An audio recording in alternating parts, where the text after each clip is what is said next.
vous avez un message à passer à vos compatriotes guinéens, équatoriens et à vos frères du Cameroun.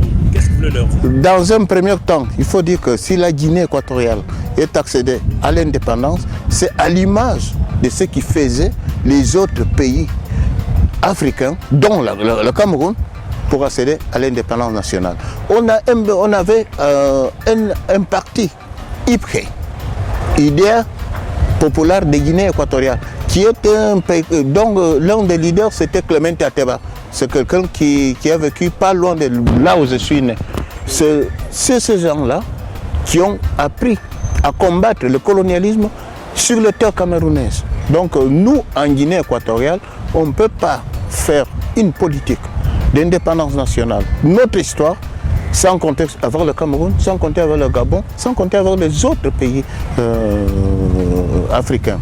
Concernant le Cameroun, même les 11 premières années d'indépendance de la Guinée équatoriale, qui ont été catastrophiques, qui ont été la dictature de Mathias Ngama, beaucoup d'entre nous sont allés se réfugier au Cameroun, sont allés se former au Cameroun. Beaucoup de prêtres équatoriens ont pu faire leurs études grâce au Cameroun. Je pense au père Akassio qui est décédé, qui a fait toutes ses études au Cameroun. Et dans l'un de mes romans, je cite Akassio qui a fait ses études au Cameroun. Le Cameroun, ce n'est pas un pays ennemi, c'est un pays frère qui nous a toujours soutenus et aidés.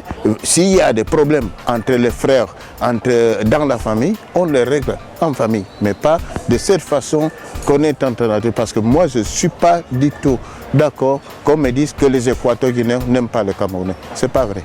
Parce que les Camerounais nous ont soutenus, nous ont aidés pendant tout au processus de l'indépendance et pendant les 11 premières années. Maintenant que nous avons la possibilité aussi, comme le fait le chef de l'État, Obiang Banzoro, de pouvoir dire que nous aussi, nous avons un centre de décision, une possibilité de montrer que l'avenir de l'Afrique est en Afrique, et notamment en Afrique centrale, ce n'est pas le moment d'exclure nos frères camerounais. S'il y a un problème, il faut le régler en tant que frère. C'est ça qu'il faut. Beaucoup de Camerounais se trouvent matraqués, pourchassés, tués, leurs biens confisqués en Guinée équatoriale. Est-ce que vous comprenez le sens de cette sauvagerie-là? Bon, l'Afrique a toujours été le théâtre d'opérations de manipulation coloniale. On va me dire maintenant que je veux jeter l'opprobre aux autres. Non.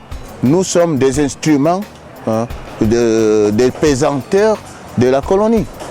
Moi, je parle franc. Je peux vous citer un exemple. En 1990, je parle là un peu français, oui, 90 en français, 90 en Suisse, pour vous voir que nous sommes déjà beaucoup plus loin. Donc, en 1990, j'ai fait un voyage depuis Libreville jusqu'à Douala. Je parlais qu'enfant. Donc ça veut dire que de Libreville à Douala, c'est le même pays. Et je peux dire la même chose en Douai, c'est-à-dire en Bamideke. Quelqu'un en Bamideke peut sortir de Libreville jusqu'à Douala, même jusqu'à Bamunda, en parlant que dans sa langue. Ça veut dire que nous sommes des frères.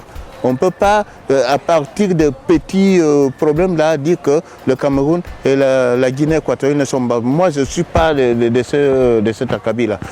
Tous ceux qui ont vécu en Afrique, ils savent très bien ce que le Cameroun est pour nous en Afrique. C'est un orgueil. C'est le seul pays qui est arrivé à atteindre l'autosuffisance alimentaire. Aucun autre pays noir en Afrique l'a fait. Même pas l'Afrique du Sud. Donc ça, on doit protéger ce patrimoine camerounais, que nous appartient uniquement aux Camerounais. Ça nous appartient. Nous sommes, moi je suis des gens que quand je suis à Malabo, quand je veux faire une fête, j'envoie les gens aller faire des achats à Douala. Ça veut dire quoi? Ça veut dire que tout ce que nous consommons, ce que nous mangeons, ce Camerounais, c'est nous.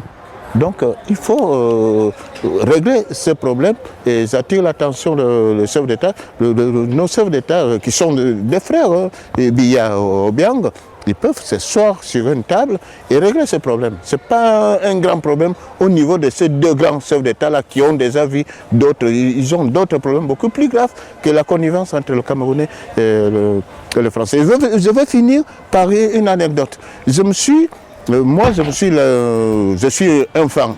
Je suis allé me marier avec une fille de Bébéine. Les gens des Bébéine, pour nous, moi je suis originaire de Niéfan, des Vinaillons, on le considère comme des Camerounais. Parce qu'ils sont comme des Camerounais, ils construisent comme des Camerounais, ils construisent comme des gens de cette région-là. Et quand une fois j'étais à la frontière de la Guinée équatoriale, du Cameroun et du Gabon, c'est-à-dire au bord du fleuve Kié. Et j'ai entendu les gens qui sont du Cameroun et du Gabon et de la Guinée, ils parlent exactement de la même façon. L'étranger, c'était moi.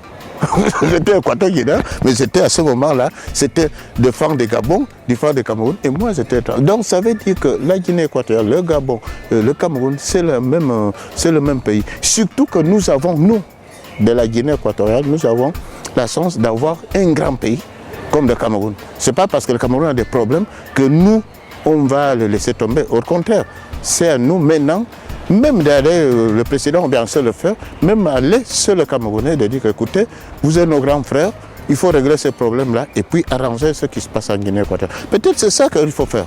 Il faut aller voir Paul Biya, qu'est-ce qui se passe à la frontière là, on peut le régler. Demander dans une audience au président Moi, je suis l'ancien révolutionnaire d'État de Massias. Je vais d'abord demander pardon au Biangema et puis je vais demander au Biangema de m'amener ce Paul Biya pour résoudre ce problème avec le Cameroun. Parce que la Guinée équatoriale ne peut pas se permettre à ses frontières d'avoir des ennemis ou surtout que c'est leurs frères. C'est ça. Merci beaucoup.